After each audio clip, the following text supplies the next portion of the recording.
नमस्कार दोस्तों, आज मैं आपको एक यंग सीगल की कहानी सुनाने जा रहा हूँ। उसका नाम, खैर कहानी में उसका नाम नहीं है तो हम उसे यंग सीगल ही कहेंगे, ठीक है। तो ये कहानी है यंग सीगल की जिसे बहुत डर लगता था। पता है किस चीज़ से? उड़ने से। सीन कुछ ऐसा है, एक बड़ी सी चट्टान पर एक छोटा सा किनारा था। यंग सीगल वहाँ बिल्कुल अकेला बैठा था। उसके दो भाई और एक बहन। वो सब तो एक दिन पहले ही उड़ गए थे, लेकिन यंग सीगल, वो वहीं रह गया। उस दिन जब सब उड़ रहे थे उसने भी कोशिश की।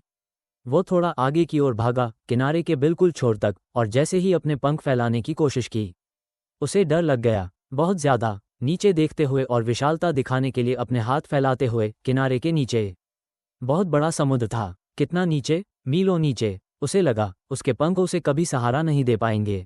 उसने अपना सिर झुकाया और वापस भागकर उस छोटे से छेद में चला गया जहां वह रात में सोता था। उसके भाई बहन, जिनके पंख उससे छोटे थे, वो भी उड़ गए। पर यंग सीगल, वो हिम्मत ही नहीं जुटा पाया।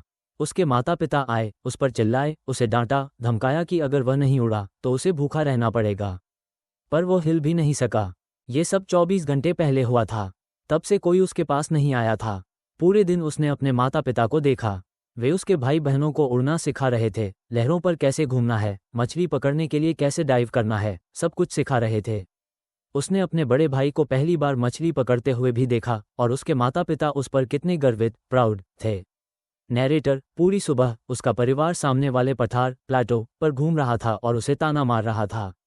उसकी कायरता, कावर्डिस पर हंस रहा था। ये सब 24 घंटे पहले हुआ था। तब से कोई उसके पास नहीं आया था। पूरे दिन उसने अपने माता पिता को देखा। वे उसके भाई बहनों को उड़ना सिखा रहे थे, लहरों पर कैसे घूमना है, मछली पकड़ने के लिए कैसे डाइव करना है, सब कुछ सिखा रहे थे। उसने अपने बड़े भाई को पहली बार मछली पकड़ते हुए भी देखा और उसके माता पिता उस पर कितने गर्वित, प्राउड थे। पूरी सुबह उसका परिवार सामने वाले पठार, प्लाटो पर घूम रहा था और उसे ताना मार रहा था। उसकी कायरता, कावर्डिस पर हंस रहा था। अब सूरज ऊपर आ रहा था और किनारे पर बहुत गर्मी थी। यंग सीगल को भूख लग रही थी क्योंकि उसने पिछली रात से कुछ नहीं खाया था। वह धीरे से किनारे के छोर पर आया।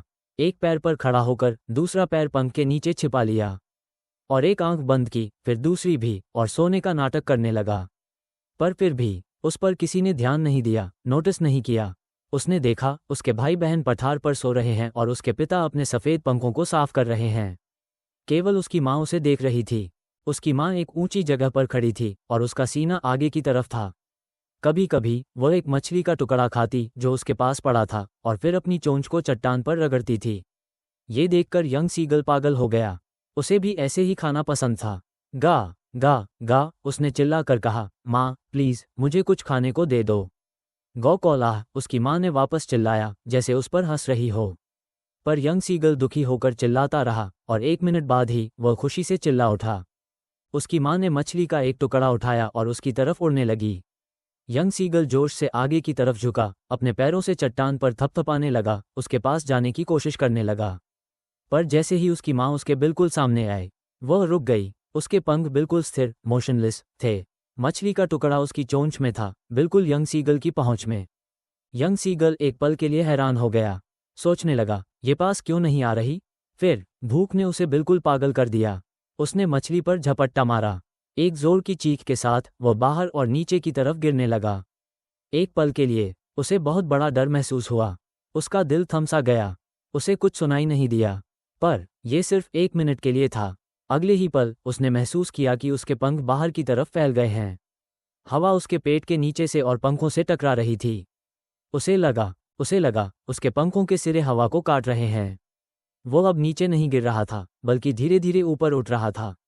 अब डर नहीं लग रहा था, बस थोड़ा सा चक्कर, डिजी आ रहा था। उसने एक बार अपने पंख फड़फड़ाए और वह ऊपर की तरफ उड़ गया। गा गा गा गा गा गा, उसकी माँ उसके पास से गुजरी, उसके पंखों से जोर की आवाज़ आ रही थी। उसने भी जवाब में चिल्लाया। फिर उसके पिता भी उसके ऊपर से उड़े। उसने देखा उसके दोनों भाई और बहन उसके आसपास उड़ रहे हैं, घुमावदार उड़ान भर रहे हैं, झुक रहे हैं, ऊपर उठ रहे हैं और गोते लगा रहे हैं। और तब वह पूरी तरह भूल गया कि वह कभी उड़ नहीं सकता था। वह भी गोते लगाने लगा, ऊपर उठने लगा और चिल्लाने लगा। वह अब समुद्र के पास था, बिल्कुल उसके ऊपर उड़ रहा था। उसने नीचे एक बड़ा हरा समुद्र देखा। उसने अपनी चोंच एक तरफ घुमाई और खुशी से कांव कांव करने लगा। उसके माता पिता और भाई बहन उसके आगे उस हरे कालीन जैसी जगह पर उतर गए थे। वे उसे बुला रहे थे, चिल्लाए जा रहे थे। यंग सीगल ने भी अपने पैर नीचे किए ताकि वह उस हरे समुद्र पर खड़ा हो सके। उसके पैर अंदर डूबने लगे। वह डर से चिल्ला उठा और वापस उड़ने की कोशिश करने लगा, पर वह थक गया था और भूख से कमज़ोर भी हो गया था। आखिरकार उसके पैर पूरी तरह से डूब गए और उसका पेट समुद्र से टकराया, पर वह उससे ज़्यादा नीचे नहीं गया। वह उस पर तैर रहा था और उसके आसपास उसका परिवार चिल्लाए जा रहा था, उसकी तारीफ कर रहा था और अपनी चोंच से उसे खाने के टुकड़े दे रहा था। और इस तरह यंग सीगल ने अपनी पहली उड़ान पूरी की।